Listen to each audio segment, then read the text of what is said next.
Welcome, everybody, to the April 6, 17 Project Review Board meeting. Caroline, you have some staff reports for us? I do. Caroline, who is the new Assistant Town Manager of Freeport. Oh, don't worry, you have me a little bit longer. The official date's July 1. We're working on the details of infilling and rehiring a town planner to fill in my position. Once you had your chance of being the acting town manager, like, never again, you know? No, I was not that scarred. I wasn't scarred enough, so I'm going back. Some exposure. Thank you. So signing of the recording plat for Harris Secret Ridge subdivision, they're not quite there. A lot of people are on vacation this week. They need to wait for the surveyor. So we'll most likely have that to sign at the next meeting. They've added all the conditions and the other notes we had added, so you guys just need to sign that. The planning board continues to be busy working on the comprehensive plan. As Jim observed, you all have some brand new comprehensive plan swag in front of you. We're kind of doing a slow rollout of the website. So the planning board has been working all winter on the inventory chapters, which is required by the state. There's about 10 of them. As soon as those drafts are done, they're going to launch them on the website, futurefreeport.com, and we would like to start circulating that website. In the meantime, you can go there, you can learn about what a comprehensive plan is, you can see some of the other planning studies Freeport's done in more recent years, and most importantly, you can sign up for the email list. So go on there and put your name. You have some water bottle stickers, you have some pens, and you have some business cards that we hope you'll share with people to get the word out that we're starting this important process. It's our chance for about every 10 years to set a new vision for Freeport, see where we've been, and see what we like, what we don't like, and where we want to go. So there will be our first public comprehensive plan workshop on June 12th at the Freeport Community Center. I will keep spamming you with that information before then. It will be a workshop, but we will have it recorded, and there will be a Zoom option. We're not able to off-site stream it live to cable TV, but there will be an option for people that aren't able to be there. We also plan to go live with a community survey next month, which will be also posted on the website. So if you sign up for the email list now, as soon as that survey goes live, you'll get notified. The planning board is continuing this month to review comp plan chapters. Another thing I will be sending you in June, I expect them to take up a couple of things that are of interest to this board. One, we talked at the last meeting about the switch to go all digital, which I've done kind of some research on what other towns are doing. Pretty much everyone's going that route, submitting a couple paper copies, but pretty much everything will be digital. That will require some ordinance amendments, so the planning board, number of copies, stuff like that. The planning board will be looking at some of those minor changes just to implement the digitization of the PRB. And then also there's a provision under state law that allows multifamily to go under site plan review instead of subdivision review if you have certain standards in place. The planning board just needs to make a finding. So they're going to be having that discussion just to kind of compare the two and see if there's any standards they feel like we maybe need to enhance our site plan process with for things that are part of subdivision but we don't do under site plan. So I think they'll take that up in July, so I invite any board members that want to come participate in that conversation to come to that meeting. They typically will have just like a discussion and then they'll have a formal public hearing. So whatever materials we have, we'll circulate that. But I think you guys could offer some good insight. And then kind of related to that, in which will kind of tie to number 4, the town of Freeport just applied for a grant to the state of Maine. We have talked about with the downtown vision plan and some directive from the council to look at further amending the site plan review process to help clarify standards and continue to simplify the process and the different thresholds of review, which we already did some. They wanted us to take an outside look at that, so we actually applied for a grant for the state through the state of Maine to fund that project. Further enhanced it by adding a review of the subdivision ordinance standards and process. And then the third part of that would be that if all that's done and funded, we would institute a marketing campaign about how it's now easier and clearer to do business in Freeport, and with a specific focus on new opportunities for streamlined process to create housing. So we should know in about another month on that. Similarly, tied to that, the design review RFP is still out. I've got a couple questions in that consultants posted that will be posted on the website as listed.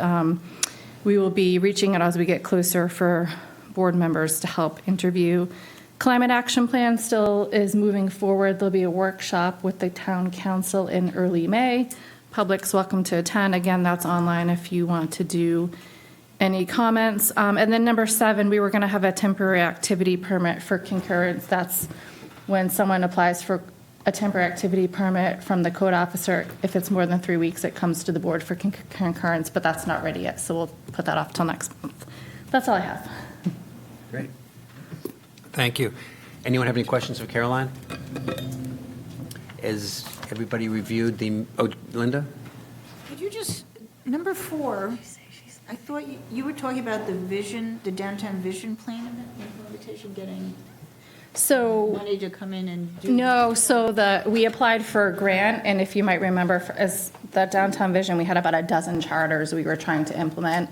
And one of those charters was to further streamline the review process for development in Freeport. And so if we get that grant and update the standards, that will work towards implementing that charter of the downtown vision. And that review process of the ordinances is different than You what need your mic on, sorry. it is. Oh, okay, they're yelling at us. It's there. That's different than what the Center Core Committee was doing? Yep, the Central Core Working Group looked at the design review changes, and this would be an outside look at site plan and subdivision standards and Okay. processes. Okay, It's I like the didn't next catch level. that. Yep, next level. And the council had previously identified that they wanted us to bring somebody in from the outside to take a look at our processes, which we did right before I started here, so like over 20 years ago, we did it, which is, I think, how we ended up with the PRB and a planning board.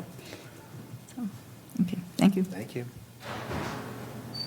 We have the minutes of the March 20 meeting. Has everyone reviewed them, and are there any changes or suggestions for Sharon? Is there a motion to accept them as presented? So moved. Second? Second, all in favor of accepting the minutes as presented? It's unanimous, Sharon. Did you recuse or abstain? Yes. Okay. Okay. And I just want to thank Sharon, because that was 53 pages of lovely reading. Mostly about shoreline stabilization. I was going to add, it's worth noting that I, encountering minutes from other communities and other contexts highlights just how great our minutes are. And so, again, Sharon, thank you for the level of detail that goes into our minutes. It really makes a better record for our community.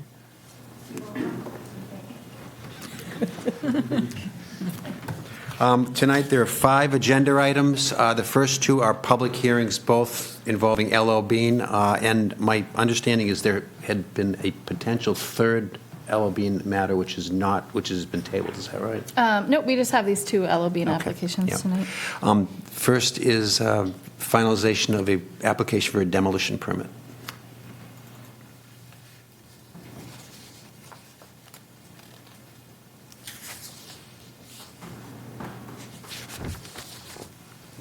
You want to? Sorry, I didn't realize you were looking at me. So we've been talking about this for a while. LL being a portion of that building, the original structure that you can't really tell is the original structure, is actually a Class B building.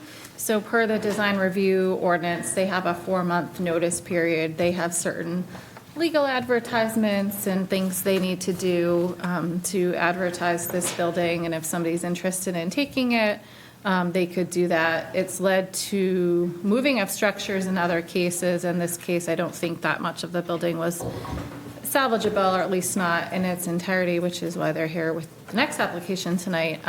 So it's been more than 4 months. They've actually run more legal ads than required to advertise it. And then one thing you guys need to do is actually have a public hearing before you take action. So they came about 6 months ago to start the process, did the ads, they're back to you tonight to have the public hearing to take comments. But if they meet the notice requirements, the board can take action, can't really deny the application.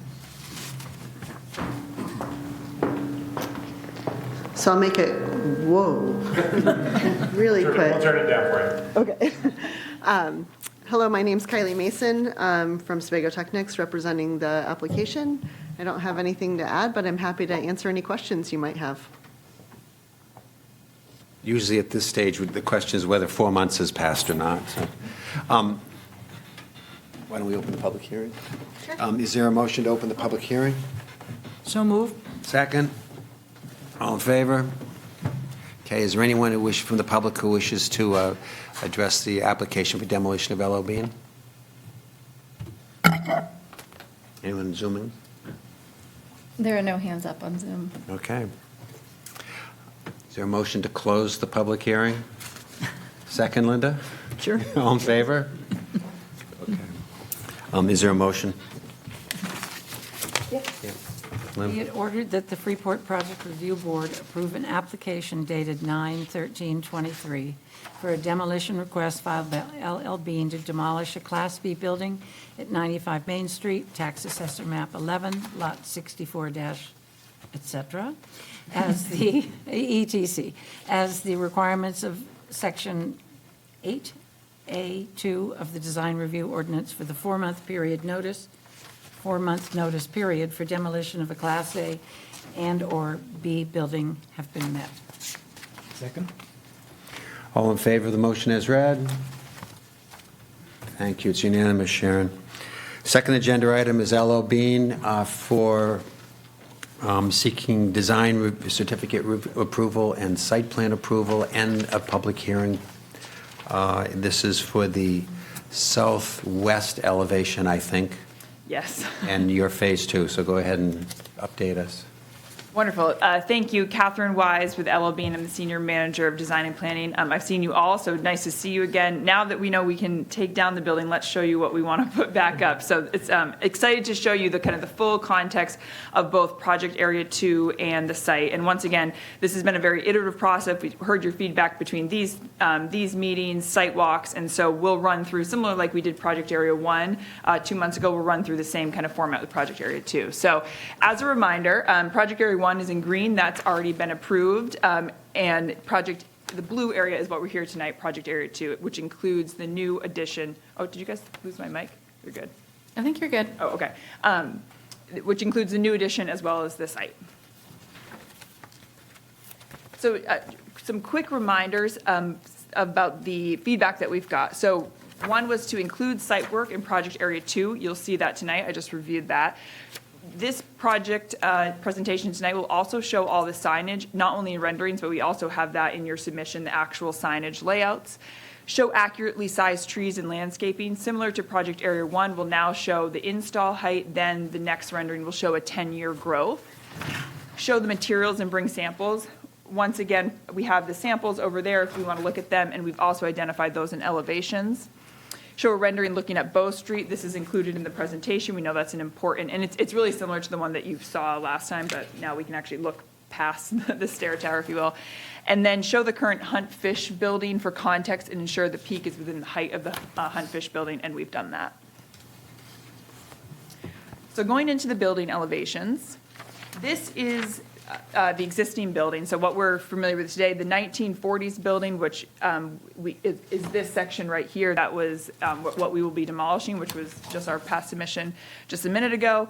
And then this is the existing east elevation and the existing west elevation. But to Ford's point, we're really here to talk about kind of this southwest elevation.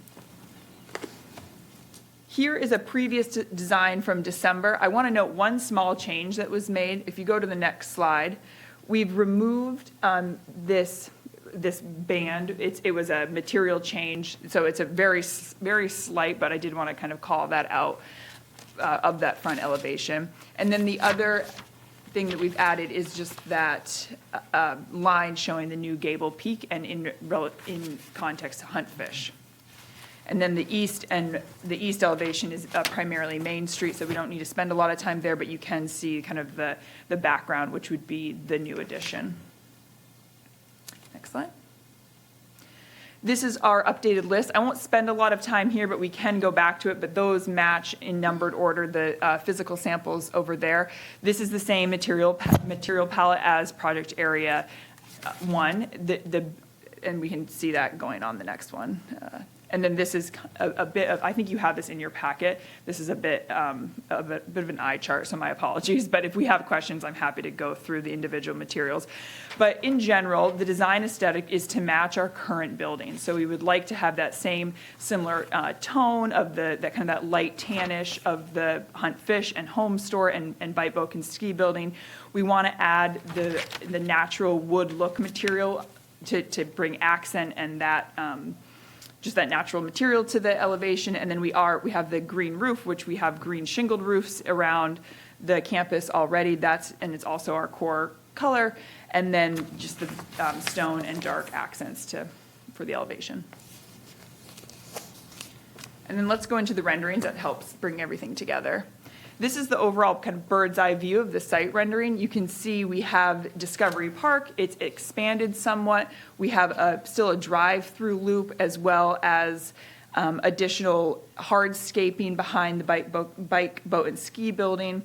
We have the new addition that comes out here. You can see it's before it's kind of like, right now it's a little bit jagged and there's ins and outs. We've brought that all forward with a new entrance, which really signifies that's our main entrance. Right now, to a customer and visitors, it can be a little bit confusing where you enter.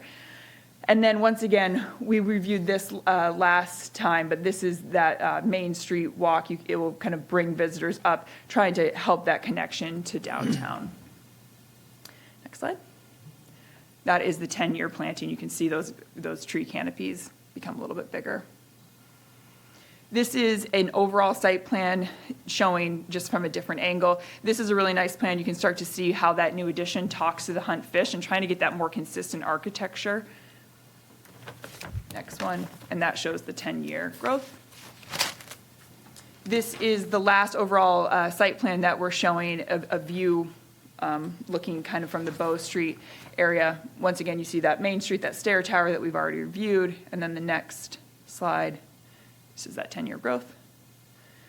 This is from the main entrance. You can see how it really signifies this is LL Bean. You have arrived. It's a little bit clear. We're using that gable form, which is a kind of more traditional New England architecture, which we like. And then the next slide shows that 10-year growth. I hope the trees grow big and beautiful. It's going to be lovely. I can't wait. Next, this is coming from the BBS building, also off of Main Street. So you're going to, right now our entrance is very hidden. You can kind of walk and you're entered by building. Now you'll be able to see more. And I think it just makes it a little bit more, it takes LL Bean from an insular campus to a little bit more open to the downtown. So we're excited about that. So that's the first view. And then the next one is that 10-year growth. Lastly, this is our boot plaza. So the boot, as you know it, will remain. That's a good kind of context. The boot will still be there. And then this is that new entrance. So this will still be a plaza, a place for gathering, dwell time, but customers and visitors will enter to the front here.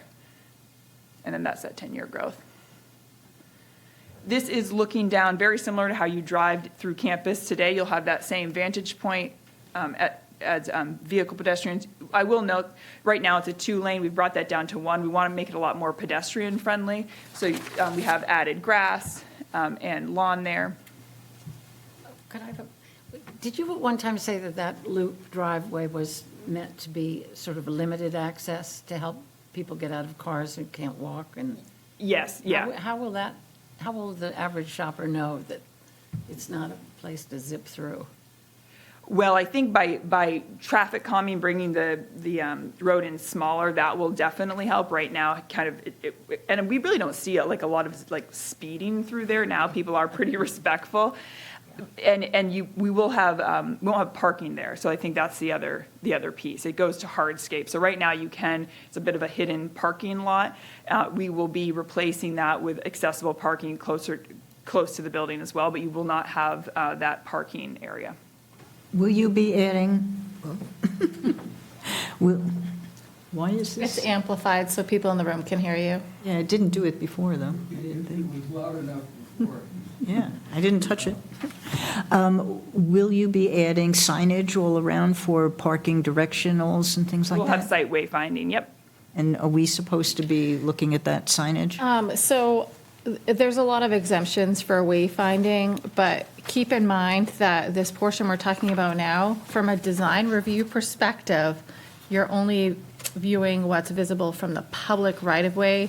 So we've just been looking at the building, but a lot of the stuff you're really going to look more at detail here is going to be site circulation. If a, quote, sign is not visible from a public right-of-way, it's not really considered a sign. So if they put up signs directionally to lead people, A, it could either be exempt most likely, or B, it might not even fall under signage if it's not visible. So I think they have plenty of flexibility. I mean, it's a tough area to drive in when it's so populated with people, because people like to walk around, so we don't really see it being an issue. But I could picture them needing to put some signage there in the beginning, just so people get used to it being drop-off only. But they could do that without us interfering. And is that the only purpose, I'm sorry, the only purpose for the drive is drop-off of people at the front entrance? It's or is also it- emergency vehicle access, so having the correct radius for fire truck, ambulance, things of that nature. It's following near where it is today, just you're not going to be able to park at the end. Yes, yeah. Next slide, this is looking, if you're coming over from the Ben and Jerry's or that way, the Bartow Library, this is that vantage point coming through. And then this is that 10-year growth, so our home store would be to the left there.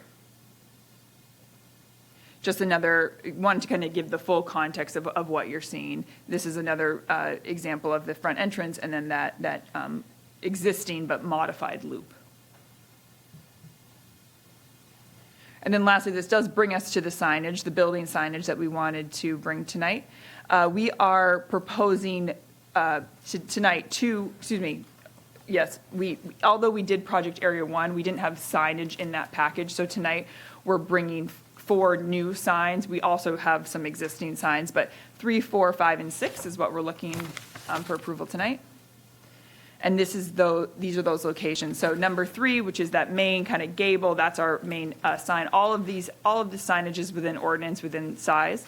That would be lit by gooseneck, so not up facing towards the sky. 4 and 6 are on the canopy of Main Street, once again, downlit from goosenecks coming below. And then lastly, number 33 is on the Main Street facade, which currently we do have a sign there. We would just be changing it just to LL Bean. I think right now it says something different, so. And then ending project area and schedule, just as a quick reminder, we've been here for Project Area 1, and here tonight we are here for Project Area 2. I think that's it. Thank you. Were you guys going to address the site features, or? Yeah.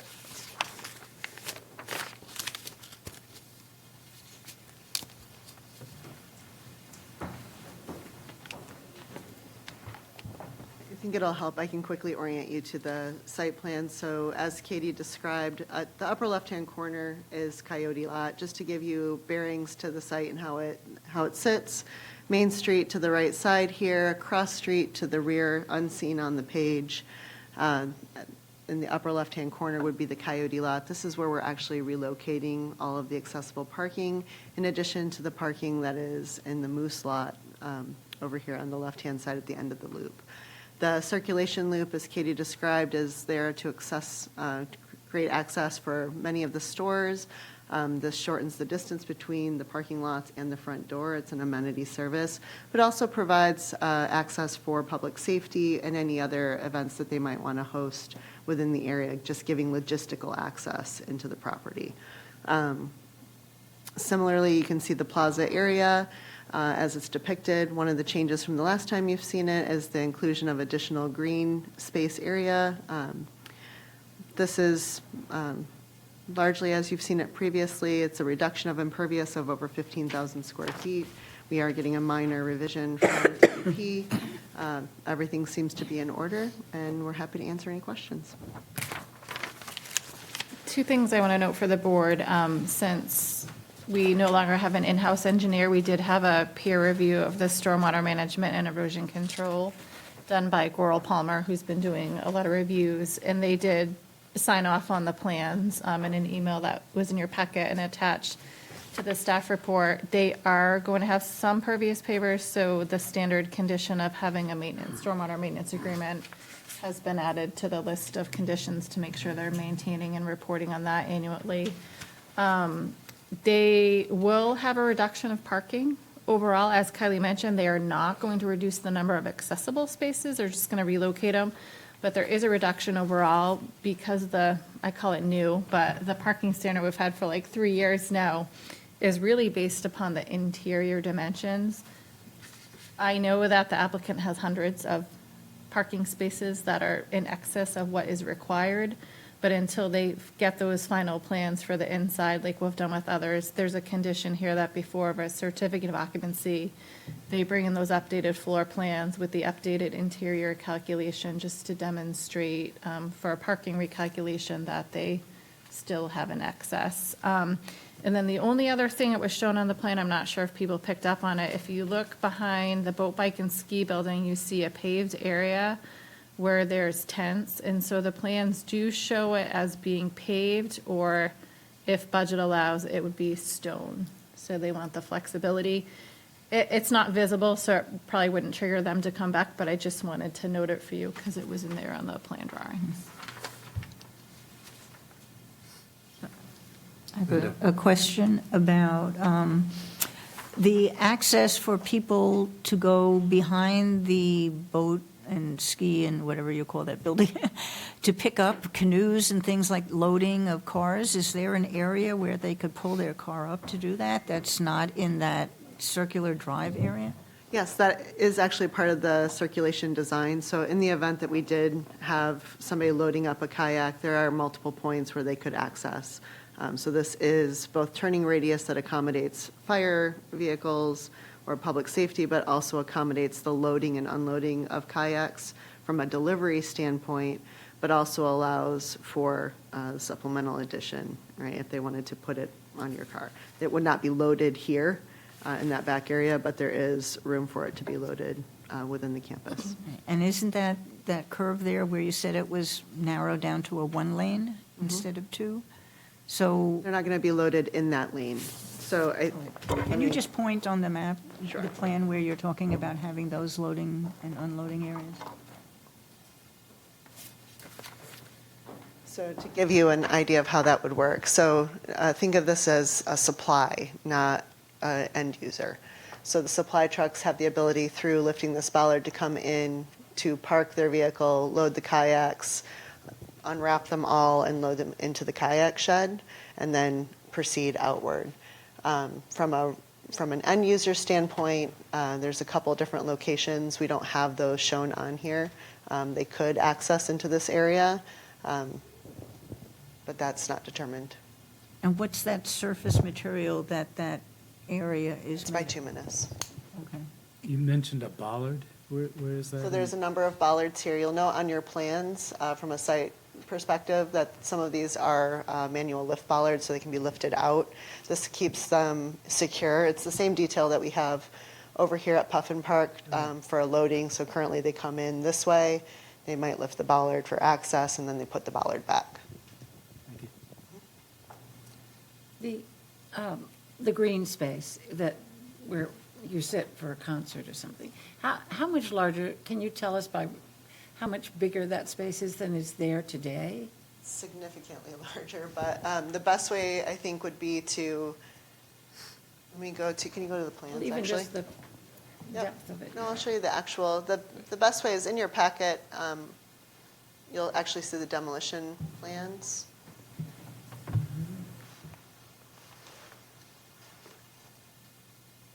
Oh, well, that's fun. There we go. And so if you were to go to your plan set, well, maybe I won't even be able to go to my plan set.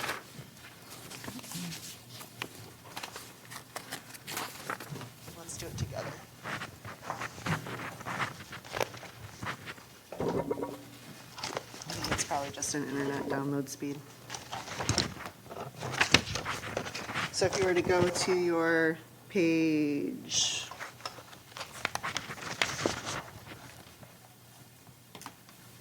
4 of 27, you'll notice, and actually, Jordan, if you could go back to the rendering, the presentation.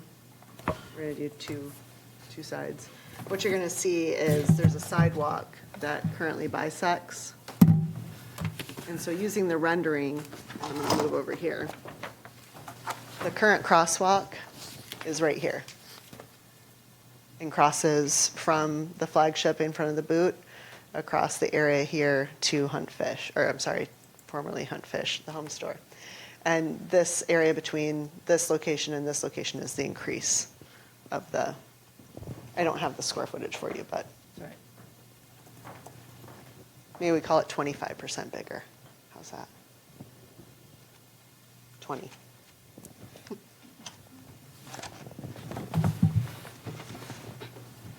You got a question? Yeah, so I was looking at the photometric plan Sure.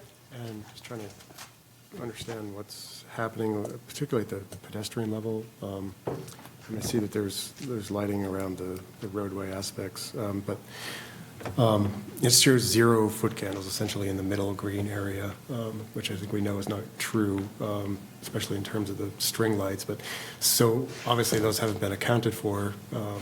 So does it mean that they're not going to be there, or? Those are an existing, we did not model the specialty lighting that happened under a different permit. And is that a permanent fixture then? Is that the essence of it? I think people have just been putting string lights up and not coming in for approval across the board, not just for this application. It's been like a more common ambiance thing. Freeport requires full cutoff lighting fixtures, so.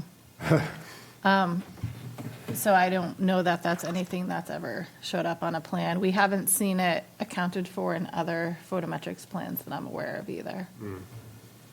The permanent pole locations were permitted in 2012 under a permit. So the larger actual posts that support those lights. With the light fixtures themselves? With just the posts themselves. I think the lights, to Caroline's point, were considered a string light. They're a temporary amenity. They're Yeah, I mean, it seems like somewhere in the gray zone because they look very permanent, and they're there all year round and on all the time. So, I'm not sure. I guess that's diverging from the point, but I guess what I was curious about is if there's an ambiance to the pedestrian experience at night, and presumably that's the string lights. yes. The other question I had while I'm talking, on the materials, I noticed that the recent addition on the Justin's Way side of the mechanical attachment to the back side of the building, assuming it's a similar metal that you're proposing for the new addition, the metal that's there has this oil canning to it that is pretty noticeable, and for your purposes, I don't think you'd want it to look like that? Yes, yeah, you're totally right. The difference will be is this will be a board and batten installation, so you'll have smaller pieces of metal. So we're hopeful that that oil canning won't happen, and we've already talked with WBRC about that. So yeah, Okay, good. but yeah. What's oil canning, Jason? If you take a piece of metal that ostensibly is flat, if it's too thin of a gauge thickness, it'll have a little bit of waviness to it, and it shows pretty readily, unfortunately. Great call out. Okay. Any other questions for the applicant?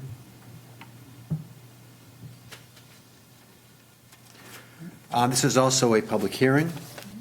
I should have mentioned one thing at the outset in terms of disclosing potential conflicts. This is not, in my opinion, a conflict that excludes me under our ordinance, but I have a small lease arrangement with LL Bean, so I disclose it if anyone has an issue, but I'd have to have a financial interest in LL Bean's welfare or this project to be It has conflicted. nothing to do with this property. Nothing to do with this property.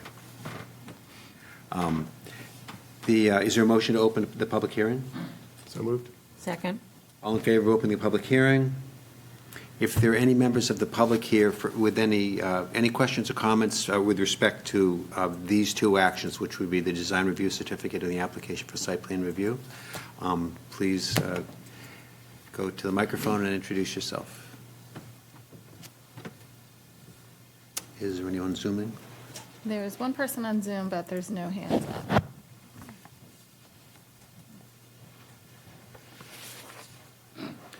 Eric Smith, Director of Freeport Historical Society. First of all, I want to thank LL Bean and Project Review Board for all of the work you've already done on this project on the first phase and the work that you all have done together to make that fit on Main Street as best that it can.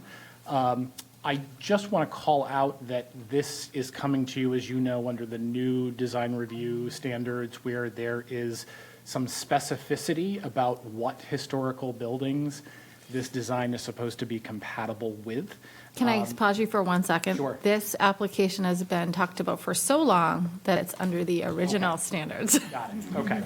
So in that case, I guess you are then looking not just at what's within 500 feet, but really within the downtown in those A and B buildings. So I understand that LL Bean has worked very hard to make it this update compatible with its existing architecture. And as I've mentioned to you in the past, that self-reference could be to the B building that will now be removed. So as you all are continuing to look at this design review, you can't only look at LL Bean's existing architecture, none of which now is considered an A or B category. And so I'm hoping that I will hear more in this conversation about how this project is compatible with those historic buildings. So for example, the Bartol Library, which would not have been included if it was under the 500 feet line, but that is perhaps the most significant building that will be juxtaposed to this project. That includes all of the Main Street Historic District. Closer to the building, of course, you have the Davis Block, the Jameson Tavern, 123 Main Street where the Bake Shop and British Goods are. Even, again, within that 500-foot line, you have the original Masonic Lodge, now Brown Goldsmiths, down Mechanic Street. And so those are the things that I'm looking to see how this is compatible within that larger context, particularly in terms of scale, rhythm, all of those things, and in terms of materials. So I know that basically those materials almost everywhere within that area are either brick or wood. And so that's the one thing that I'm concerned about there. I will also say that the site plan I'm really more concerned about the design in terms of that. So thank you. Thank you, Eric.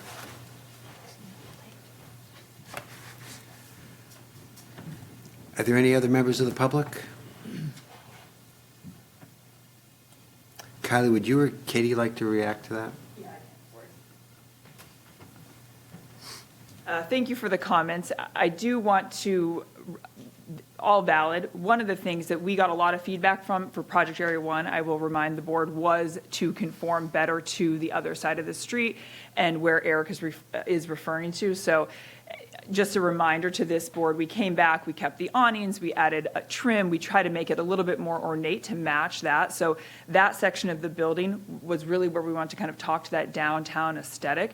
The other comments that we had received throughout this process is that we wanted to make sure that that new addition, particularly the new gable, did relate to Hunt Fish. Hunt Fish was a really important building, not only for us, but also kind of had as the building that is the newest on campus, making sure that the height, all of that. So that's something that we really did take into consideration. Although it was the previous submission, I will bring it up. Just a reminder, that 1940s building that we just agreed to demolish is not our original building. The original Warren Block building that has a huge significance not only to Freeport but also our company was demolished in 1975 after multiple renovations. The 1940s building was really the only piece of building and architecture that remained from kind of an operational, where the catalogs, all of that. So although historically significant, it's not in the condition where we could even put in the investment to save. If we tried to match it, not being there, I don't think it would have the the understanding, it would match back to nothing from not being there. So to put an addition that looks somewhat like that, I don't think would have made sense, not only to our campus, but also to the connection to downtown.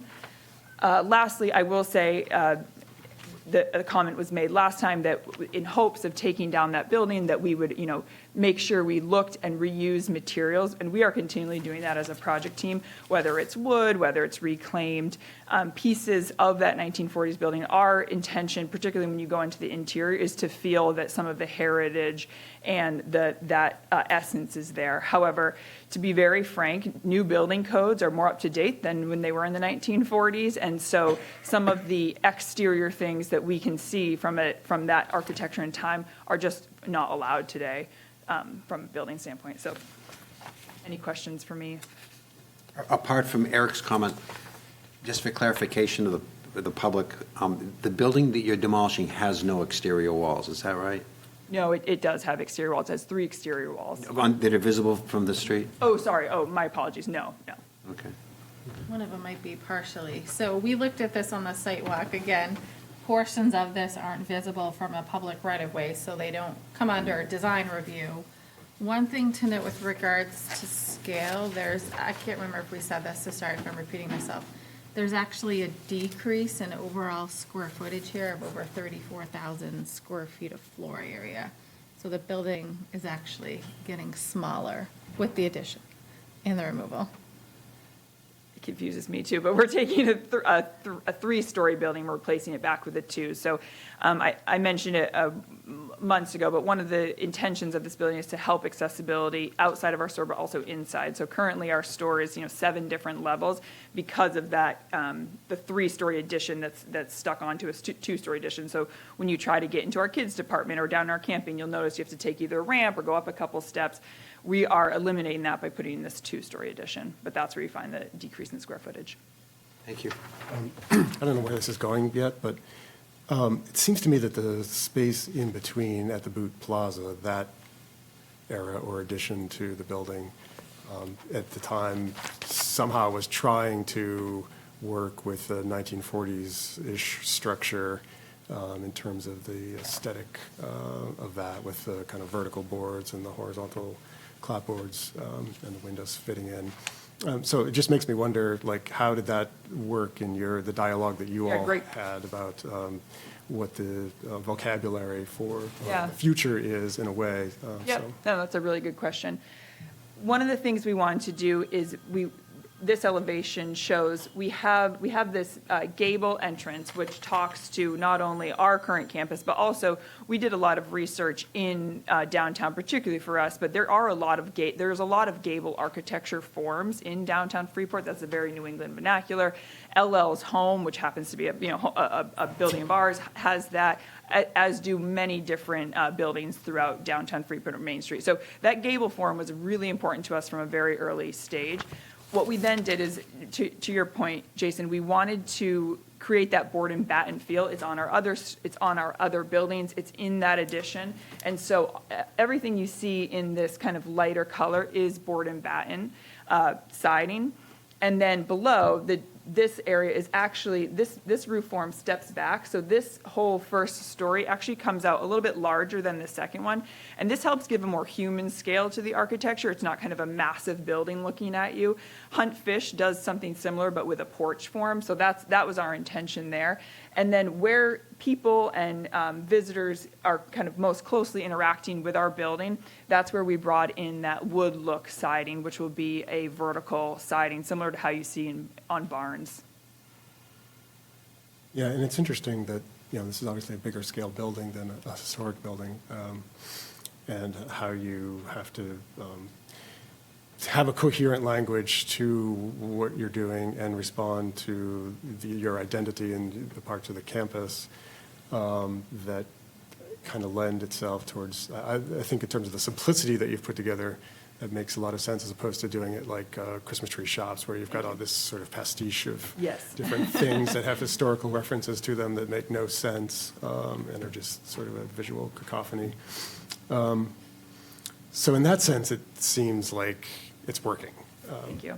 And I also think it's one of the interesting buildings that really plays a big role here, but it's undersized as the Ben & Jerry's building. And it's the most articulate building in the entire area in terms of material usage and scale and approachability.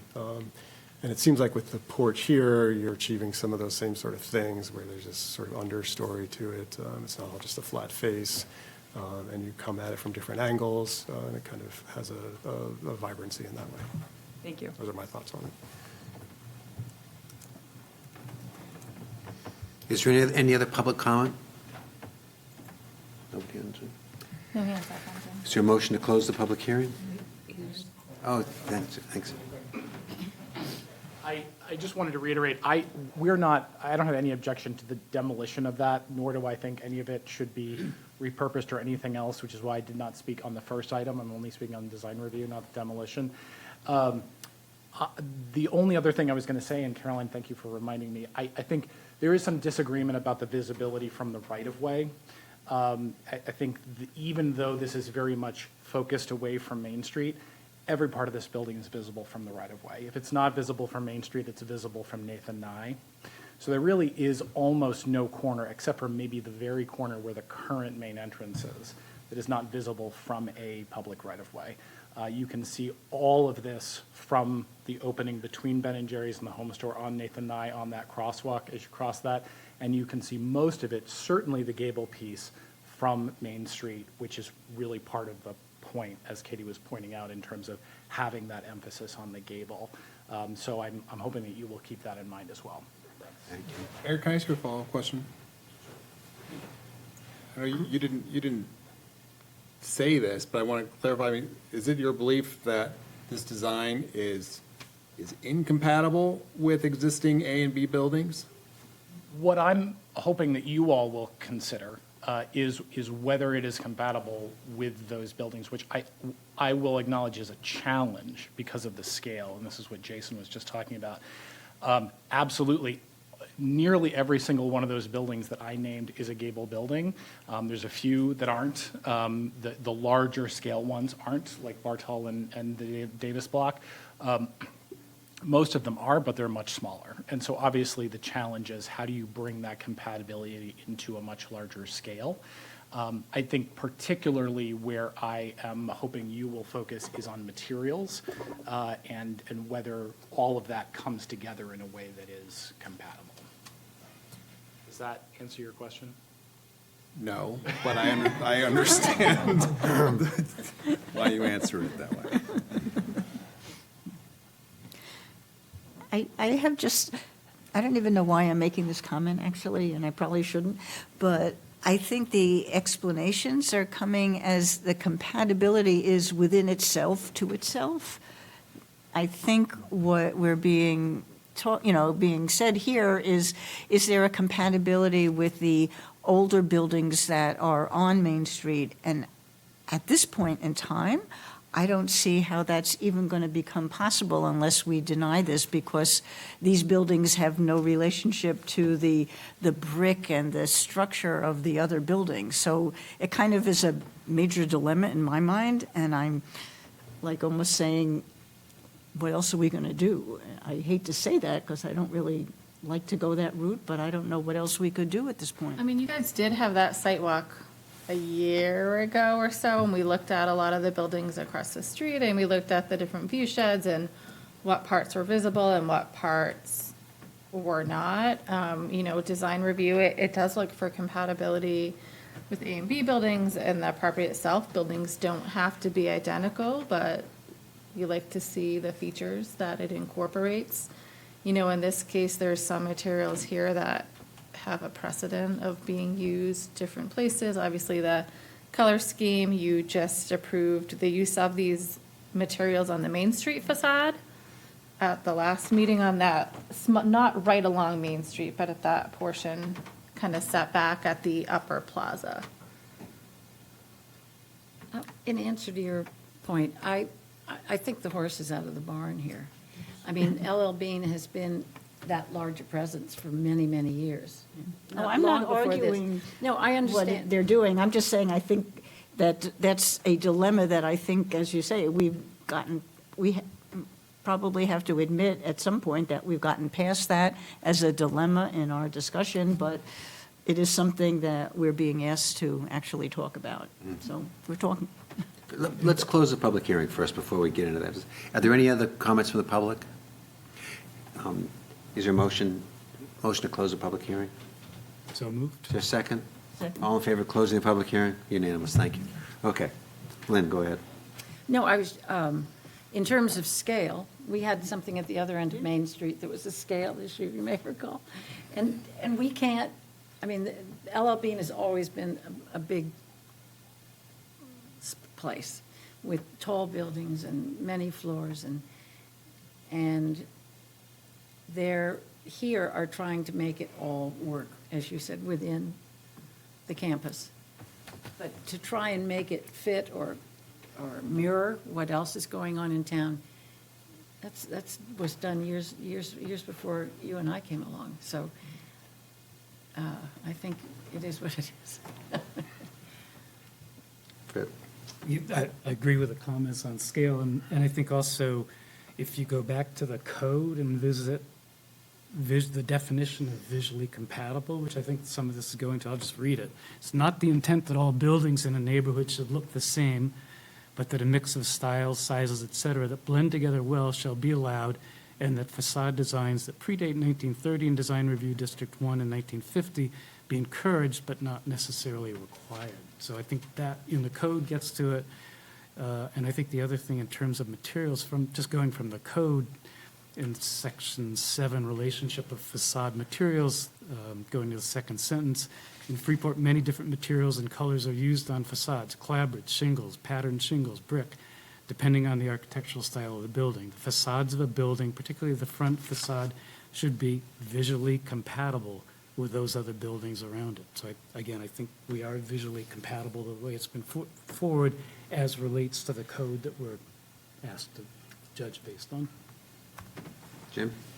And there, just note that the compatibility, though, is based on A and B buildings. It's not just whatever's there, it's with the historic buildings.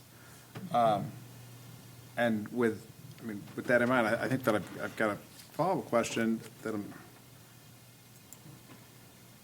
we often see submission includes comparisons to, like, basically, like, we're looking at, like, down the street at the various buildings, and, that's not something that we've seen. I mean, we've looked at it relative to the campus.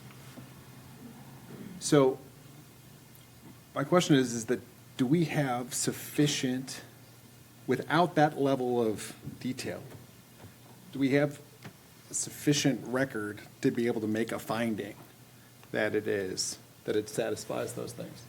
I don't know, I mean, my instinct that's based upon my general, like, memory and recollection of the street suggests that, yes, I think that we're pretty much there, but that's not in the record. Do we have a sufficient record here that if the Historic Society were to appeal this decision and say, that finding was made without sufficient basis, that we can actually back up that finding with the record that we have so far? I can't remember if that was in one of the original submissions a year ago, some of the old comparisons.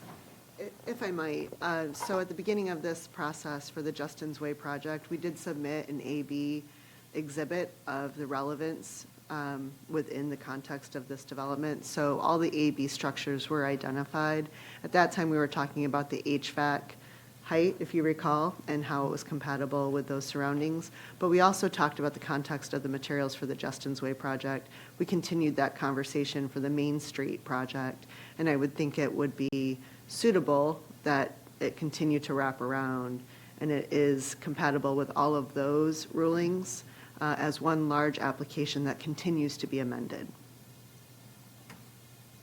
We could pull up those old submissions if you. Caroline, is that correct, that this is one application that we're hearing in pieces, or are these separate applications? They had the Justin's Way stuff as one. They brought a whole plan for the whole campus as another separate package. I'd have to go back and go through those submissions to see That what was was at our where. request, wasn't it? We didn't want to just see piecemeal, and now you'll tell us what you'll do on this front later. Right, they broke We it up asked, they wrap it around. into these two phases based Right. upon what you guys wanted to see. But the question is that if they are separate parts of the same application, then it would make good sense that everything that's in the record is sufficient to form the basis of our findings. That's my view. Yes, but that's if how they're- you've treated But it. if they're separate applications, then They, we yeah. need those materials as part of this application. They in order had to a find it. separate application for the Justin's Way facade. They came and did an amendment for the Justin's Way facade at the same time you started talking about this. Whether, your point is, hey, were those photos for the Justin's Way facade in the original one for this? And without going through the files right now, I can't answer that question, but I could pull up the files. I think that would be helpful, that would, help me feel confident that we have a record sufficient to back up a finding. Okay. If I may ask, Caroline, and through the chair, I'm under the impression that this is a site plan approval that's held historically for the property, and each subsequent application has been an amendment to that approval. And so I would offer that while they might be individual applications over the course of the last 18 months, they are all an amendment to the application, to the approval. Yeah, they are further amending past approvals, but his question to make these findings is, was that information submitted this time for comparison? Any comments on that? In practical terms, this feels like a continuum. They came in, they said, we're doing this, and as soon as we get done with this, we're going around the corner, we're doing that. We saw the A and B buildings in this process. And I mean, we've been talking about this for a long time. I feel like you guys put considerable thought and detail into this. You specifically looked at it at the site walk. You've asked for certain things, and we didn't, these concerns weren't expressed earlier in the process.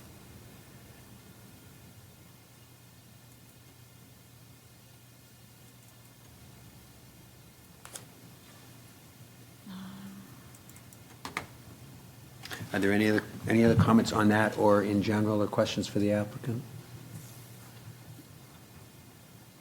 So I guess I would ask the board where they stand. Does the board feel like they have the information they need to make a decision on this phase? Do you need to take a 5-minute break to pull up some of the prior submissions? Or do you feel like you have what you need to make a decision?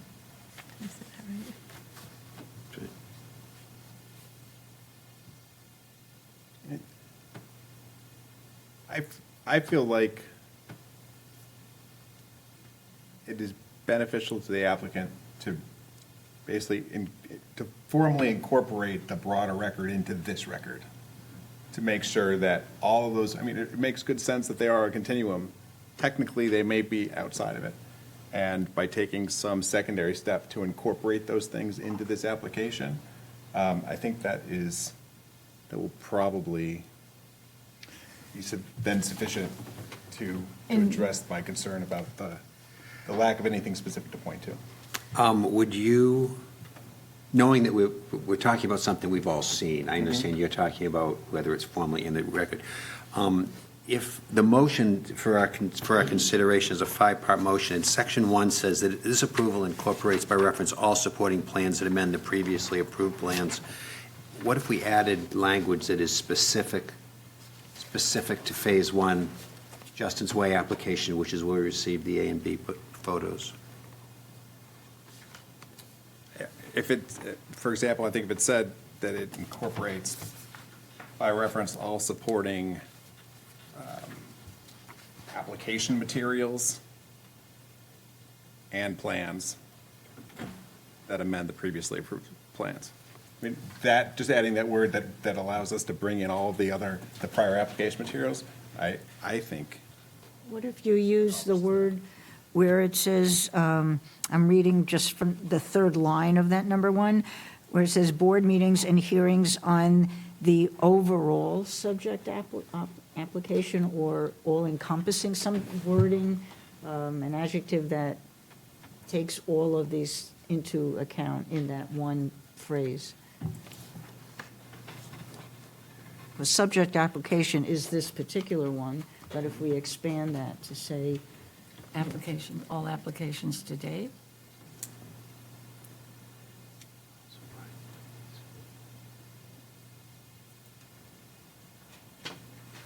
The language you're talking, the language you suggested was, the new language is after supporting plans in the first line, you'd say, and materials that supplement previously And I think, and prior application materials. and prior application. Okay.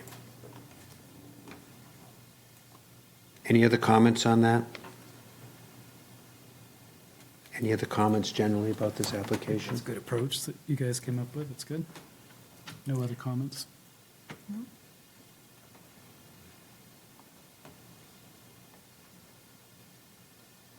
Anything else for the applicant before we ask for a motion? Can we make sure that Sharon got the changes you guys made? Do you need them to repeat it, or are you going to get it from the tape? I can get it from the tape.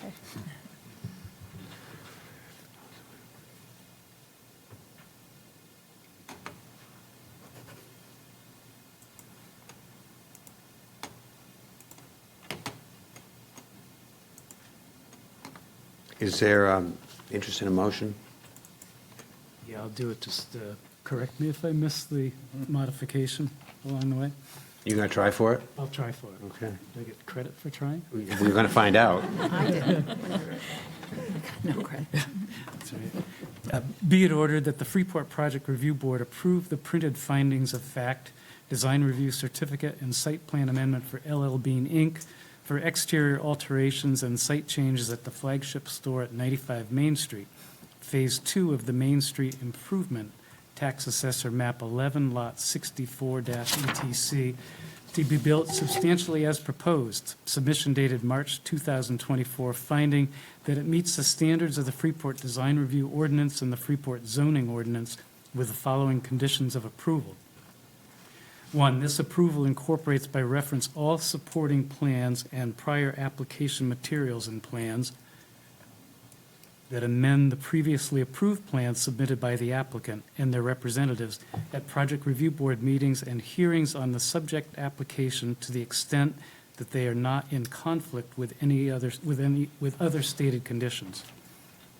2, prior to any site work associated with this phase of the project and prior to the issuance of any building permits for the proposed changes in this phase, the applicant do the following. A, establish a performance guarantee in the amount to cover the cost of all site work associated with a project in an amount to be reviewed and approved by the town's peer reviewing engineer and in a form acceptable to the town attorney.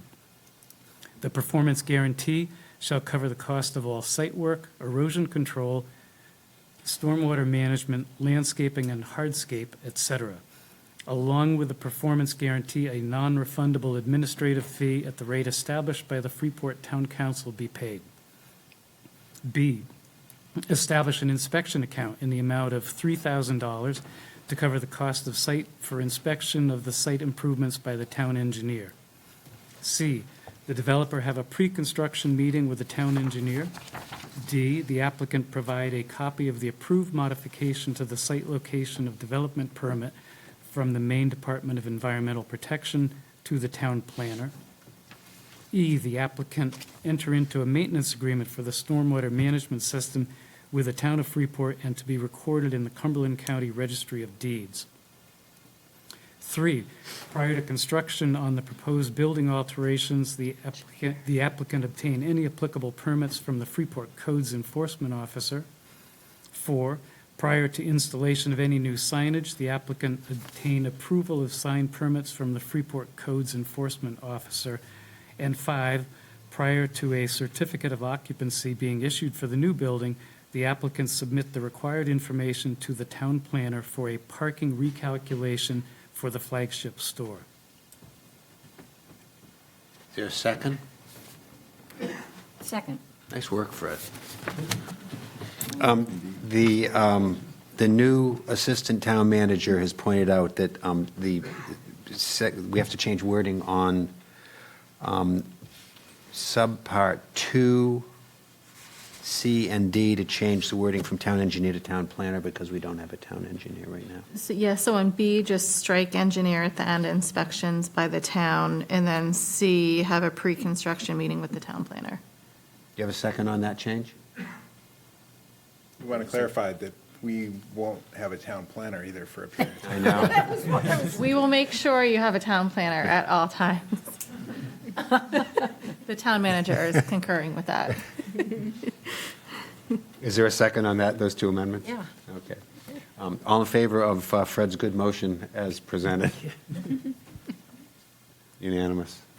Okay. Thank you. all for your time. Thank you. The building looks nice. Thank you. It's great. And thank you to the Historical Society for engaging on this.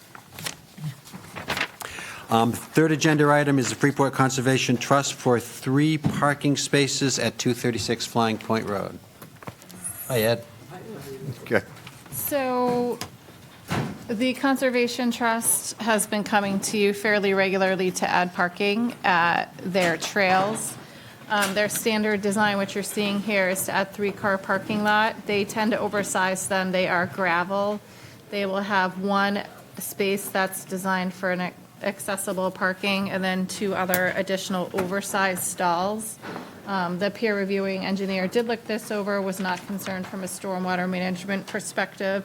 There's one issue that kind of came up when we were reviewing it. If you look at the survey plan, they showed this going over an old kind of tote road coming off of the main road, but there is also a brooks shown on their survey. They haven't had an official determination made by DEP as to whether or not that's actually a stream, but just to err on the side of caution, they want to shift the whole driveway and parking area over an additional 55 feet, so they're at least 75 feet away from the top of the bank, and that there's no concern for the stream setback there. We did ask Public Works if they had a concern, as long as they remove, kind of revegetate whatever's there now for the existing tote road. He didn't have concerns with site distance for them shifting the whole thing in order to avoid the stream. That is not reflected in the staff report here because it came up later. So if you wanted to take action on this tonight, I'd suggest that somebody make a condition that the applicant will revegetate the existing tote road and shift the entire proposal by 55 feet. Is there a waiver for boundary survey? We had them survey that front property line. They had another drawing of the parcel in the plan. You could waive the official boundary survey if you don't feel like what they have in the We don't thing need, is we don't need to sufficient. affirmatively waive it. It's not something you've really done in the past where they surveyed the front and they had that other drawing. Great, not looking for trouble. You can if you're more comfortable. I thought, I understood that it was a request. Great, does the applicant want to talk to us about that?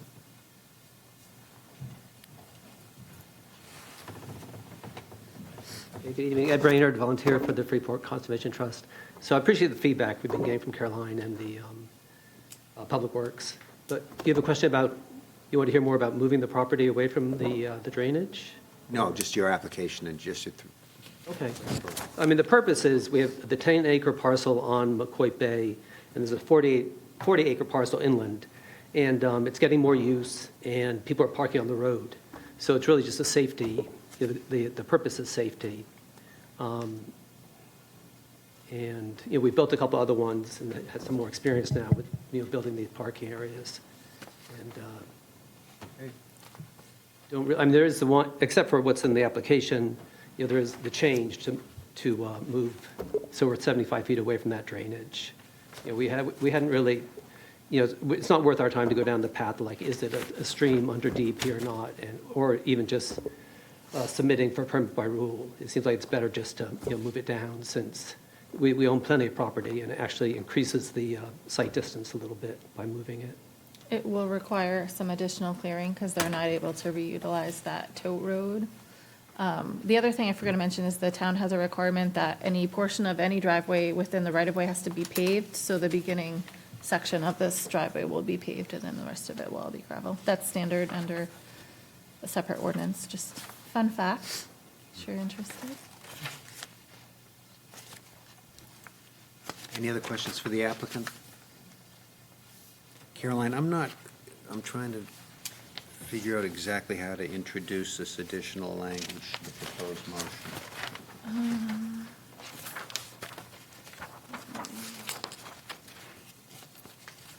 Would it be added to subsection Do 2? you have the survey there? I think you could just do the survey with the so we can add a direction, what direction you're shifting it?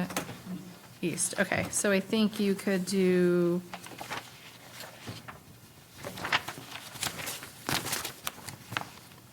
Do a subsection 4, I guess. Yeah, I would just do a number 4. The applicant will shift the driveway and parking area east by 55 feet to adhere to a 75-foot setback from what's shown as a brook on the survey sheet. 75, 50 feet? 50 They're feet, is it? moving it by 55 feet. Oh, for the 75-foot setback, got Yeah. it. Got Or it. maybe it's just less complicated if you say to, Yeah, to conform to 75-foot setback. yeah, to Okay. increase distance to the. Any other questions for the applicant? So just like a clarifying question, is the parking lot on the 10-acre side of the road? Yes, on the 10 acre, which is the McCoy Bay, Right, it's making more sense now. mainly because that's the more, it's sort of the more accessible side, for like children and stuff. So it made sense to put it on that side. Yeah. Where it's got a more diverse population. Yeah, okay. Does the existing parking lot have a lead-in to it that's paved? Well, it's really a skidder road. The property, it was given to FCT in like 86, and it was a wood lot, and there was a cottage on the inland side. So originally we were thinking it's a driveway because there's some, tombstones down by the water. But it was really just a skidder entrance, we think. But we were trying to reuse that in the original application. That's why we located it where we did. But in the existing parking lot, Oh. in the lead-up to the existing parking lot, is that currently paved the way that? We don't have a There's parking no lot. parking lot here today. There's, oh, I understand. People are parking on the street, and Yeah. that's sort of the safety issue. Yeah, I understand. Sorry. Yeah. It protects the public road if they pave the apron, so that's why we require it as a town for driveways and entrances. And how far in? Portion in the right-of-way, it varies in width depending how far Depending on the over. exact location. Yeah, I mean, it's universal, you see it. Now you're gonna notice it. Like when you go down Route 1 South, you see it a lot on some old curb cuts, but yeah, it depends how much into the right-of-way they go. But they had that, if you look at the survey sheet, it might show you on there, the exact dimension. Yeah, it's on the right-of-way where we need to get paved. Yeah. Any other questions for the applicant? Is it okay for me to make a motion, since I had the pen for the? They're asking for a full boundary survey waiver, so we have to do that also? We don't need to waive it, no. Oh. Yeah, they had a drawing and then they did the front. I mean, do you have this, sorry, I didn't bring my paper, my screen's up there. Jim, do you have the second exhibit, the other two exhibits? Yeah, they had that exhibit that was from their deed. I don't know if you feel like that's adequate. And then they have the other survey. We had a question and we wanted to make sure it was entirely on their property, so they went out and had all that front portion of the property line staked. You satisfied, Linda? Oh, yeah. Okay, I great. just was, it wasn't brought up, and I read it. Yeah, you got it. Public ask questions? Certainly, Are you putting in 3 nose-in spots? can I ask you to come to the mic and just introduce yourself so we get the record clear? Thanks. Hi, my name is Tim Dowdy. I live at 231 Flying Point Road. I'm at a butter to the property. I'm not sure how the parking lot is going. Is it going to be like a road in and then 3 spots, or 3 spots nosing in off the road? If you know, like Jack's Trail right up the street, how that parking lot is? If Yeah, it's like that, or? Everyone on the board has a packet, but you come in to have the setbacks from the road via the town, it's 25 feet back from the pavement, 39 feet, and then you turn into the 3 spots. Okay, So you come in 39 feet, and then we have, then you'll turn to the left to park. okay. And on the other side of the road, where the driveway to Roger Calderwood's old house, you have logs across there to stop people from going too far. Is that going to just remain as it is, or are you going to block access to that and to the existing tote road on the other side that you're now moving away from? Well, we've been asked to remove the culvert on the existing, on the water side. We've been asked to remove the culvert on the existing entrance there. So that Okay. culvert will get removed. So I think that limits the entrance there. Okay, And then on the inland side, I don't think we've talked it through yet. Yeah. But it's not needed anymore. Carrie Kinney from the Freeport Conservation Trust, too. I think we are going to have to do some blocking or logs or rocks, whatever we can find where the tote road is, for sure, just to make it clear that's not the trail, it's not access to the trail, and really encourage people through the new parking area. Okay. On the other side of the road, we think it was the driveway to the house, or it was, I think we are going to try to do something a little bit, maybe improve that with some blockage to not encourage people to park in the parking lot, walk down and go across and go up in. Okay. The parking lot's there for safety, so I think the idea is to try to discourage parking all right, anywhere else. thank you. Good? There's a picture up here of the layout of the parking, if you want to see it, big screen, driveway coming in, and then you'd turn to But the the whole left. thing's moving down an Yeah. extra 50 feet closer to the northeast side of that, Towards Brunswick. towards Brunswick? Okay. Yeah. Yep. Any other members of the public wish to comment? No more questions from the board. Proposed motion. For your consideration, be it ordered that the Freeport Project Review Board approve the printed findings of fact and a site plan for Freeport Conservation Trust for a new gravel parking area for open space at the property at 236 Flying Point Road, Tax Assessor Map 19, Lot 6, to be substantially built as proposed per application dated 11/7/23. Finding that it meets the standards of Freeport zoning ordinance with the following 4 conditions of approval. 1, this approval incorporates by reference all supporting documents and plans that amend the previously approved plans submitted by the applicant and their representatives at the Project Review Board meetings and hearings on the subject application to the extent they're not in conflict with other stated conditions. 2, prior to the start of any site work, the applicant obtained all applicable permits from the Freeport Public Works Department. 3, prior to start of any site work, the applicant established an engineering review and inspection account in the amount of $500, and as added, subsection 4, applicant shall shift the driveway and parking area easterly so as to conform with required stream setbacks with no other dimensional changes. Is there a second? Second. Is there any further discussion? All in favor of the motion is read. Thank you. Thank you. Thanks, Ed. Dom. So this is something we haven't seen in a long time. So we have peddler carts in Freeport, commonly referred to as hot dog carts. Some are on public property and some are on private property. If they're on private property, Ed, could you folks do that outside? we're picking you up on TV. So if they are on private property for the first time, they have to come for a site plan review per the zoning ordinance. So that is why this is here before you. It's oddly written, or I'll say poorly, in the zoning ordinance. It references coming for a site plan review, and then it references they don't need to go to PRB for design review, all in the zoning ordinance. But I had the code officer look at it. This has been past practice. When they're putting a new peddler cart in for the first time, they come in for site plan review. This is definitely something I think I would welcome board feedback on. When we've made amendments to the site plan section, we've focused on what is in the site plan section, 602. I totally forgot this was here, and in this case, there's really not a lot of changes to a site when there's been a previously approved site plan. But because it specifically says PRB, it's here before you. So that's just some background. So in this case, we have pretty strict requirements. You had a handout tonight, Dominic reread the ordinance and just updated his dimensions of his peddler cart. But he comes for a site plan review for the peddler cart. The peddler cart and any apparatuses it has, like the 3-bay sink, the trash, can take up about 128 square feet. In this case, he shows it going in a flat area up near the building. Sorry, the building is 115 Main Street where Jameson Tavern and, what's the new name of the new store?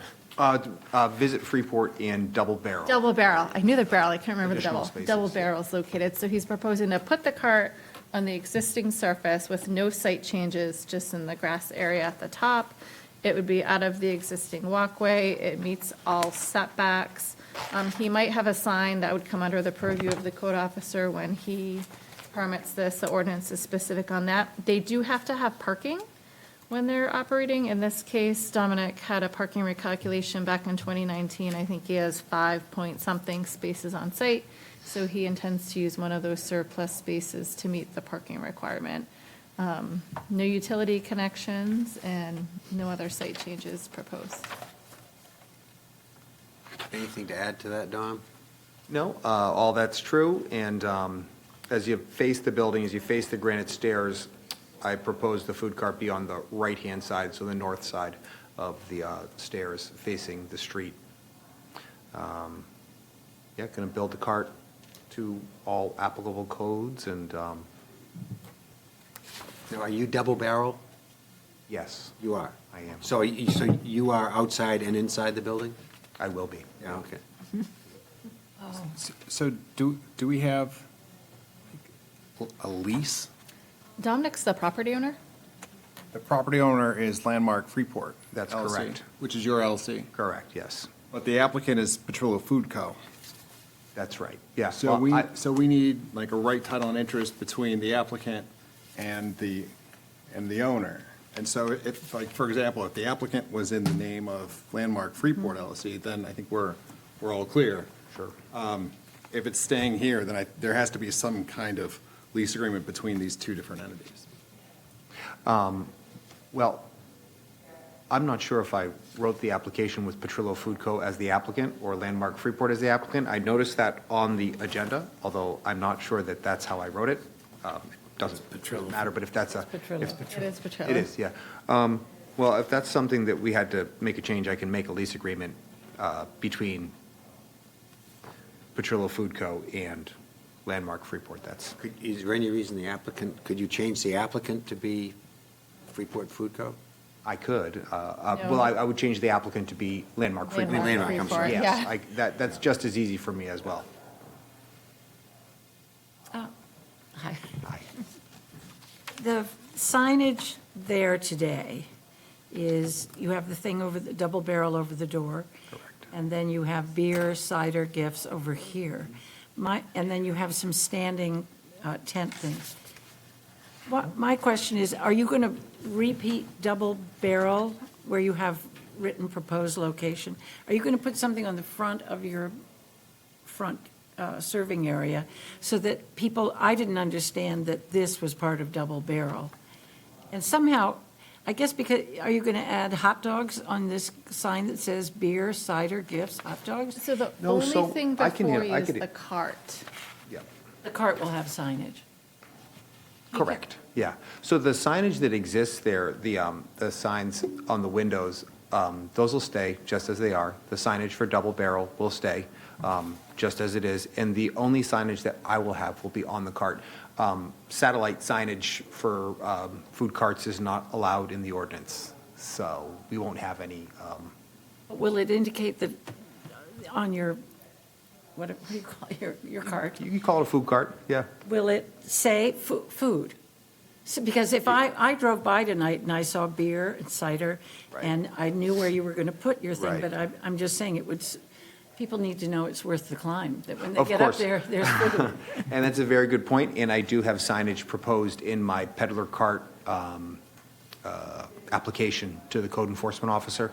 I just didn't bring it tonight to project review because it's not part of the site plan review application. So, yeah. And the signage is, appropriately sized to the ordinance that allows a 400 square inch sign. And I created a 27-inch round sign, which is, I'm not going to lie, it's 401 square inches at 27 inches round, but I'm hoping for a little leniency. So would you be more comfortable if you granted the approval to Landmark, or you want him to provide an update application? What do you, I think that between the representation that the applicant wants the permit to be issued to Landmark, and then we can simply act on issuing it to Landmark Freeport LLC, and I think that addresses. Okay. That addresses any issue there. We'll just put it in the. That's great. In the order. Yeah, that's it. okay. So is red the color? I saw the photos. Yeah, it is red. Okay. I'm just wondering, like, out in front, if white or black is more, like, with the surroundings, but I know there's a red part in the back, too, so there's, a little bit of. I'll just remind you, we don't have color overlay anymore. Yeah, okay. You I can make it chose purple. I did choose the color red because it fell into the list of colors that were acceptable in the area. Is it an historical color? Because you have It is. a beautiful historical building. It is, it's the same color as the barn out back. So, the building transitions and has that pass-through that's white, and then the Jameson Tavern end of the building is barn red, and my cart will be barn red. So, And then the other question I had is, I could see how, like, this is the first time out, right? Going on the ground is going to get trampled. It's going to, get muddy and messy and whatnot, but I suppose this will be a learning experience, right? it will be, and I think of the already approved food carts that exist behind Starbucks and are on the grass, and the ground does get trampled. It gets walked on for, people to approach for service, and Right, there's zero grass at this point. it, that's what happens when people walk on the grass. Exactly. Yeah. So in the future, you may want to, like, do something more durable, but I guess. Right, and I think for, to get started, I'm probably just going to level it, and, the cart will have to go on some kind of leveling, maybe it's crushed stone or something like that, and maybe in the future, there might be some patio stones or something that would, stepping stones in order to approach the cart and not have the ground get damaged, but I think you make a great point that that's the kind of thing that you wait and see where people walk, and then you make the path. Yeah, true. Okay. And is there any sort of awning piece to it, or is? There is, and that's included in the approval from the code enforcement officer. We're just going to use a 12-foot round patio umbrella. I see. Yeah. Okay. So very temporary, it sounds like. Right. Dominic, a couple of questions for you.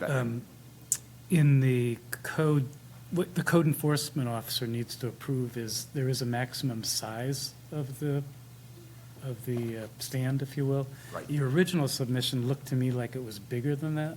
So did you correct that? I didn't get all that. I did, yeah. I corrected it. My original, before I read all the details of the peddler's cart on private property, I initially had a size of 12 by 4 that I wanted for the cart, and then I amended the plan, and it should be in the new packet that I amended that to an 8 by 3 cart, which is the size permitted. Yeah. And then follow-up question related to the appearance of the cart. So in your proposal for food peddler, the third bullet says, the station will be composed of material consistent with all town codes and requirements. Materials will be limited to stainless steel, composite materials, and other sealed weather-resistant materials. Right. So does the picture represent, that is what the, Correct, yeah. That's sealed wood. Yeah, and that's just the wrap. So that's the wrap for the cart. So basically, the food preparation items will all be stainless steel items, like a flat top and a steam table, and some refrigeration. And then the wrap that kind of is the look on the exterior is sealed wood. okay. And is this a movable cart? Yes. Okay. If I can just go back and finish up my question too. That's all right. So I know we're not doing design review and the code enforcement officer has a bunch, but in the site plan review, it does talk about the structure should be related harmoniously to the existing buildings and land with visual compatibility, those two favorite words of ours out here. And I'm just wondering if everybody feels the design with the vertical is compatible with your clapboard structure, the beautiful building behind. Sure, yeah. Well, I would leave that, everybody on the board, their own opinion. My opinion is that it is compatible.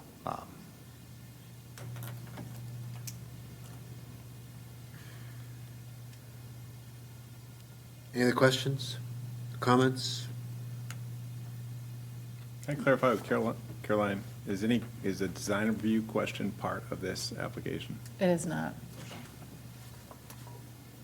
It's not, but under site plan, you have that category of relation of proposed buildings to the environment, and it talks about visual compatibility. So that's the gotcha. Trying to, food carts in general with Yeah. visual Yeah, compatibility. well, I was just gonna say that it does, but then at the same time, there's very specific standards of what they can be made of, what they can look like, that the code officer reviews. So, I mean, clearly they could do shiny metal if they wanted to. Yeah, definitely a gray area. Like I said, this is one I question why it's coming to PRB. Coming to us. Same here. Exactly. I think maybe we should be thankful that it's not like a circus color with giant wheels and, you know. I would add that to the motion to make sure it's not. You're just giving him new creative ideas to market. And there's no canopy or anything to make it look like a cart, not just a four. You know what I mean? Well, I mentioned that we would have an awning, and we Awning. were going to get like a 12-foot round patio awning to cover it. You probably need to do that for state code, right? I don't think that there is anything in state code about that, but Well, not my department. probably a good idea regardless. Yeah. Any other questions, or do we entertain a motion from maybe Jim? It is my turn. So, move that the project review board order that the order approval, the printed findings of fact, and a site plan amendment for Landmark Freeport LLC, parentheses, Dominic Petrillo, for a new peddler cart on private property at 115 Main Street, tax assessor map 11, lot 83, to be built substantially as proposed, application dated March 22nd, 2024, finding that it meets the standards of the Freeport zoning ordinance with the following conditions of approval.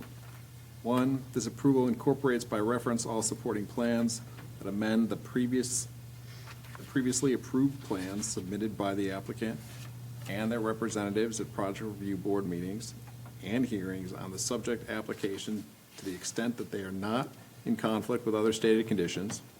And 2, prior to the start of any site work, the applicant obtain all applicable permits from the Freeport Codes Enforcement Officer. Is there a second? Second? Any discussion? All in favor of the motion is read. Unanimous. Thank you. Thank you. Our last agenda item is Yarmouth, I think it's Yarmouth Boatyard. Steve Arnold, right? Yep. Technically, on this one, 33 Allen Reed. 33 Allen Range for 100 by 100 square foot boat storage building, and I think this is had outside peer review, is that right? Yes. So this is something that, it was a junkyard in the past, and Steve bought this, and the change of use, when he moved in, originally came under staff review board. So the staff review board originally reviewed this because he's not proposing a large building over the thresholds of staff review board or town planner approval. He's here before you. The site had the location of this building had some gravel, I think some concrete, and there's other structures in the area. So although they're putting a 100 by 100 building, the increase of impervious areas under 2,000 square feet. We did have this reviewed by Goral Palmer. They did ask some questions. The applicant submitted some additional information, which is why you had 2 packets. Based upon the newest information, Goral Palmer did go ahead and sign off and felt it met the requirements. I did then talk to them about a stormwater maintenance agreement because there's a buffer here, a stormwater buffer, and the level lip spreader. They did feel like a maintenance agreement would be appropriate. So you have 2 conditions related to stormwater. One, that they record an updated copy of the deed with the vegetative buffer restrictions, and then they record a maintenance agreement. Otherwise, it's an interesting site plan. They have no utilities. They have 3 employees already today. They're not going to add any more employees. They already have parking for those employees. This is strictly for boat storage. Access to the site's already existing. Customers don't go there, so they don't want any signage. They're going to add some egress lighting, and really, they would have probably a max of 5 trips a day, bringing boats in and out in the off-season. So it shouldn't be a large generator of traffic. It's probably the same traffic level, isn't it? Pretty much as it is now, yeah. The only thing, the code officer did flag that under code, I'm not sure if it's building code or the town fire code, this would have to be sprinkled. Nothing really you guys need to do about it, just something for the applicant to be aware of when they get their building permits. Is Allen Range, does it abut the new development? Harrisecret Ridge, Yes. it does. So this is actually, I'm trying to think if it, I'd have to look at the tax map. This property might abut that property. It I think does. it does, or it's very, very close. Remember it showed a junkyard on here, Secret Ridge? Well, Little encroachment. yeah, I also think there's another junkyard or salvage facility up the road as well, and I want to say that Harrisecret abutted both of them. So the one up the Same road general and this. area. But there's a, Harrisecret has a large backyard setback, Right, it and you does. are in the We're s- not you're in the center nearby. of your property. Yeah, we actually, make this work. Does this one work? I'll point out, so when they bought the property, when 33 Allen Range Road bought the property in 2022, it's actually split out from a larger parcel. And the original parcel was this dashed line that shows up on the site plans. They bought a little bit of additional area from the owner. So it's actually the parcel 28A. You have a mic problem. Oh, jeez. All right. That might be better. That was very loud too, but anyway, so the original parcel was this dashed line.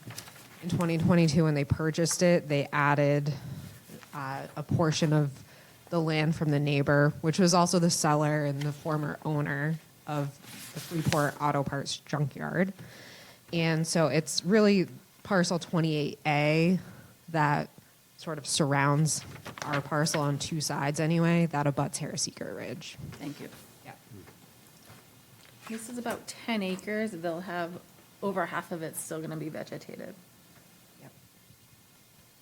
Caroline did such a good job going through that. I don't think I need to add anything unless you have questions.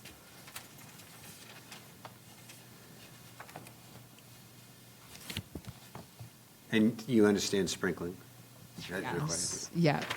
Yeah, we'll have to work with the applicant on that, so. So do you have public water? So we don't have public water, so if they install a sprinkler system, they can do it. I think there's a specific type of system. Like a tank. I don't deal a lot with inside the building. Yeah, neither do we. So Yeah. But your sprinkler system can't rely on, what's it called? Right, it wouldn't be relying on the well for They the water usually have supply. like, we talked about this with their Secret Ridge. We're looking at Linda as the expert. She's from Eartham, but Big they have water a tank. big Tank. holding Yeah. tank usually. Yeah.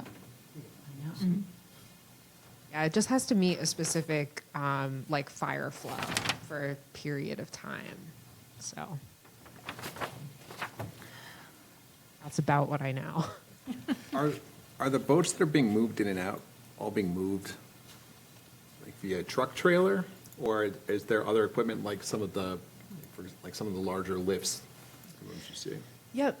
So they typically move them truck and trailer, like one at a time, on and off the site. And then once they're on the site, they're typically there for fall through spring. So September, October, November timeframe, they're coming onto the site. And then like May, June, they're typically leaving the site. There might be a few left in the summer, but for the most part. And then they do keep a truck on site for moving as well. Are you asking, though, if they lift them in the building? Is that I kind think of? I'm more so, I'm asking, I'm thinking about some boatyards, for example, that move large sailboats. Are they're using a much larger piece of equipment that is not exactly, I mean, it's a travel lift that's not very, like, road friendly. Yeah. Right. And so I'm trying to inquire whether you anticipate needing that level of moving, or everything that's coming and going is going to come via a truck. Yep. Truck and trailer, so.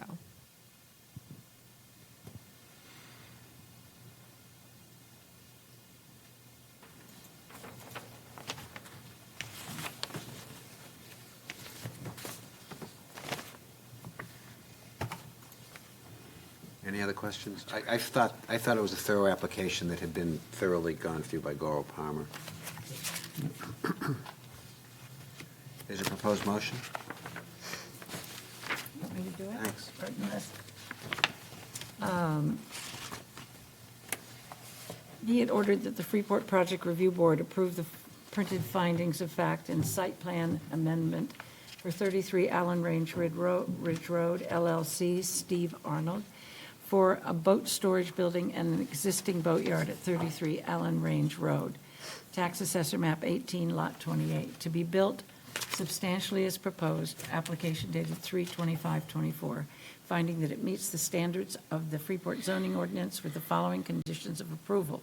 1, this approval incorporates by reference all supporting plans that amend the previously approved plans submitted by the applicant and their representatives at Project Review Board meetings and hearings on the subject application to the extent that they are not in conflict with other stated conditions. 2, prior to the start of any site work, the applicant do the following. A, establish an inspection account in the amount of $600 to cover the cost of the site for inspection of the site improvements by the town of Freeport. B, the developer have a pre-construction meeting with the town planner. C, the applicant provide the town planner with a copy of the recorded deed restrictions for the vegetated stormwater buffer. D, the applicant enter into a maintenance agreement for a stormwater management system with the town of Freeport to be recorded in the Cumberland County Registry of Deeds. And 3, prior to the start of construction, the applicant obtain all applicable permits from the Freeport Code Enforcement Officer. Second it. Second, thank you, Linda. Any discussion before we vote? Any members of the public wish to comment? All in favor of the motion is read? Unanimous. Thank you. Thank you.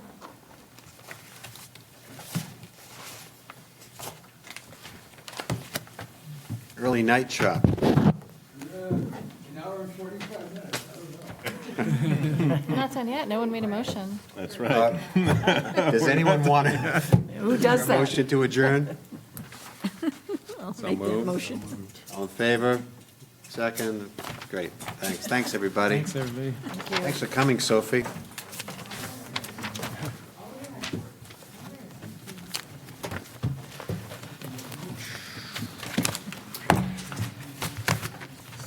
You were going home for a takeout. Thought you were going home like to get takeout dinner. Oh, man.